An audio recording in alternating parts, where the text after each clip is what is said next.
Good morning. I want to welcome the governors that we have with us here today, my colleagues on the cabinet, members of Congress, guests. I want to thank all here for their commitment to workforce development. I want to recognize in particular Ivanka Trump, whose deep interest and personal passion and leadership have brought energy and ideas to our workforce efforts. There are 6 million job openings in the United States. This is the highest number of job vacancies on record. Americans want to hire. American companies want to hire Americans, and Americans want to work. But there's a skills gap between skills available and the skills that workers currently have. Apprenticeship teach the skills needed to find good jobs and to succeed in those jobs. Apprenticeships combine a paid work component with an educational component. Apprentices earn while they learn, largely reducing or avoiding the burden of student debt. Throughout his career, President Trump witnessed firsthand the success of apprenticeship programs in the building trades. Throughout his campaign, President Trump committed firmly to expand job opportunities here in America. The president knows that apprenticeships offer participants good jobs and freedom from excessive loan debt. And the president knows that apprenticeship programs work, that they are the best way to reduce the skills gap. It is my honor and distinct privilege to introduce the President of the United States, Donald J. Trump.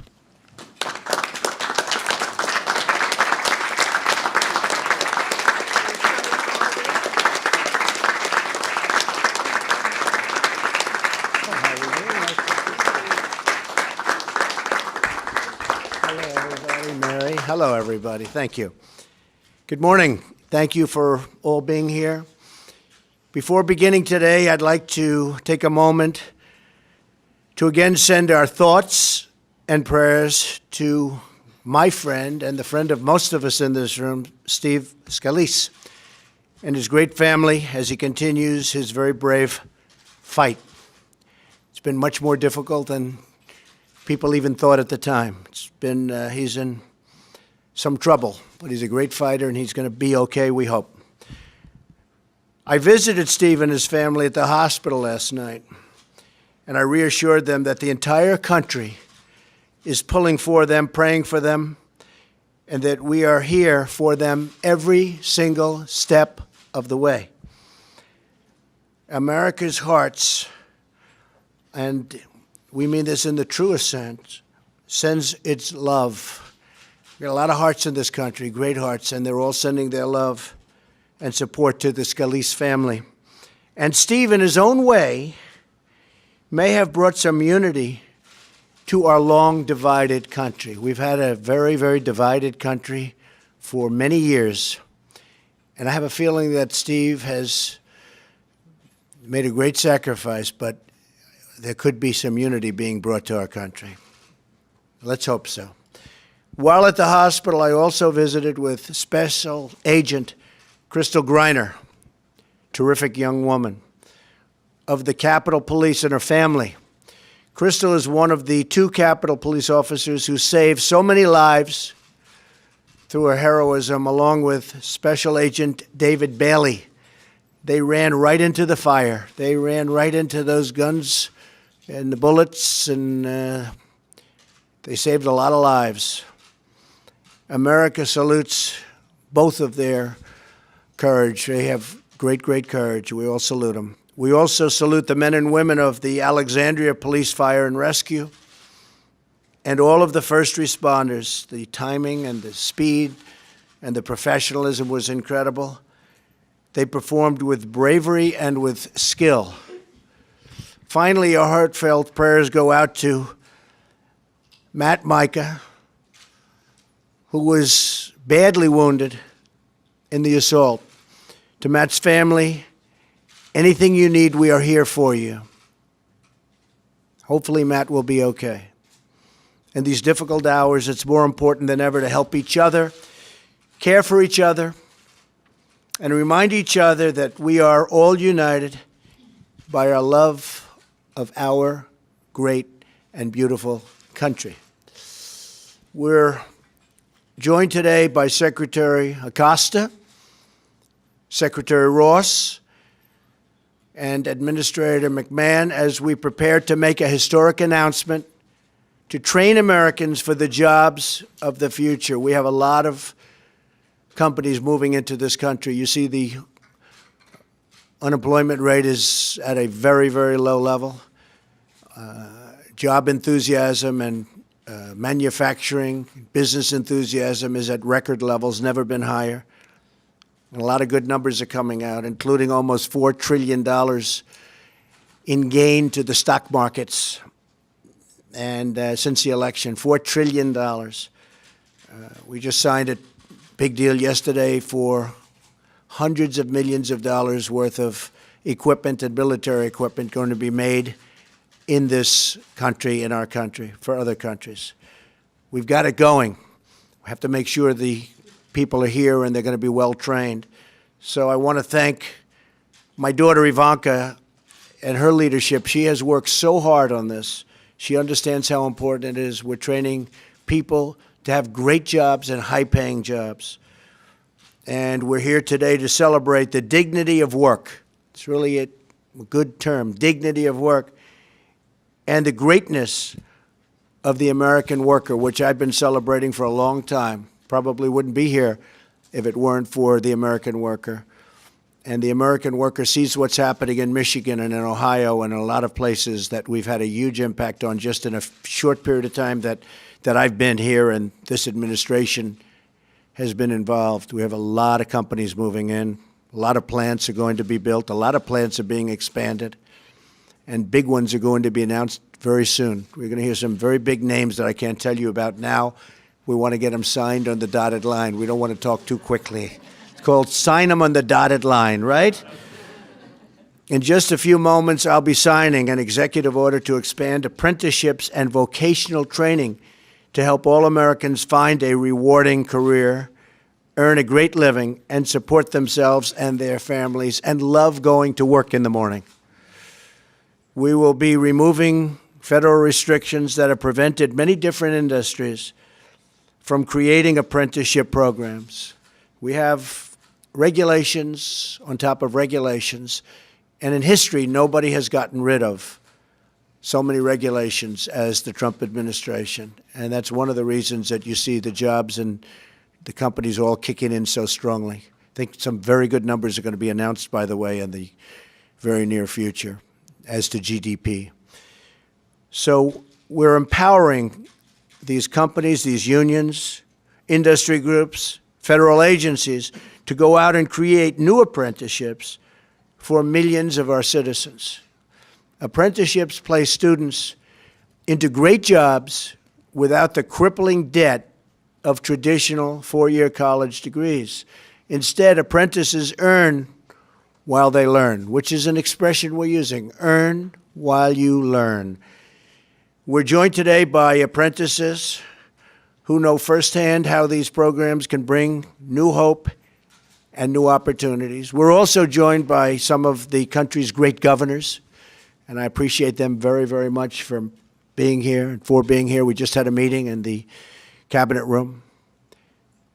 Charles Robel is here with us from Wisconsin, where I just left, actually, yesterday. I was with Governor Walker. Charles is a three-time combat veteran who bravely served our nation, highly respected. After Charles came back from the war, he, like so many other Americans, faced very tough economic times. Charles began taking machine tool operation courses from a technical college. He immediately excelled. He was really, really good at it, they say. That's what they say. I haven't checked. Where is Charles? I think I'm doing okay. Come here. Charles, they tell me. I haven't checked it. I want to check you out, all right? But he immediately excelled. And by the end of his year-long apprenticeship, Charles will be making more than $60,000 a year and going up a lot higher than that. And he loves what he does. I think you really love it, right? Yeah, he loves it. Charles, we thank you for your service to our country, both in the military and in exactly what you're doing right now, which is so important. And we congratulate you on this exciting new career. And you're going to have some great future. Thank you, Charles. Appreciate it.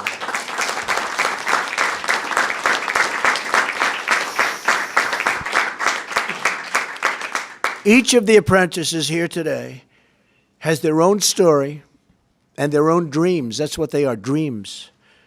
Apprenticeships teach striving Americans the skills they need to operate incredible machines. And some of these machines are so intricate, so powerful. And really the word is they are incredible. This is not the old days. This is new and computerized and complicated, and you really have to know what you're doing. But they create amazing products. And to construct skyscrapers that touch the clouds, I mean, you look at the equipment today and just go back 10 years ago and 20 years ago, it's from a different world, from a different planet. It's incredible. I just met with the governors from many of the states to discuss how we can work with them to expand apprenticeships and the apprentice programs. I'm also delighted to be here with CEOs of major companies who support our apprenticeship initiatives. And we had a tremendous number of the biggest CEOs in the world here yesterday. And we talked about this also. And they're fully behind it, including our effort to help millions of talented young American women thrive and flourish in our economy. We are thrilled as well to have with us today Congressman Bobby Scott and Congresswoman Virginia Foxx, who cares so deeply about this effort. Thank you. Thank you very much. The strength of our nation will be determined by our ability to keep jobs in America. And we're going to keep them in America. You're not going to have companies fleeing like in the past. There's going to be a big price to pay for companies that want to leave, fire their workers, build a plant outside of this country, and think they're going to sell their product right back into the United States. Going to be a big price to pay. But we want to keep jobs in America, and we want to train people and hire American workers to fill those jobs. And that's exactly what we're doing, and we're really doing a job of it. And I just want to thank all of our secretaries and everybody involved in the process. Not only will our apprentices transform their lives, but they will also transform our lives in the truest sense. Today's apprentices will construct the roads and bridges that move our citizens. They will bend the metal and steel that shape our cities, and they will pioneer the new technology that drives our commerce. But as we train the next generation of Americans to do their jobs, all of us here today have to do our jobs. We have to join forces, join hands, and join together to restore the American dream for all of our people. And one of the parts of the American dream is we're going to come down very, very hard, and we already have. You've seen what's going on the border, on this massive drug problem that we have in the United States, and frankly, that other countries have also. And we're coming down very, very hard on it. And if we don't, it's called shame on us. So everybody that's worked so hard on this program and everybody in this room, including the reporters, God bless you. God bless America. And let's go out and let's do a really terrific job with the apprentice program. Thank you very much. Thank you very much. Appreciate it.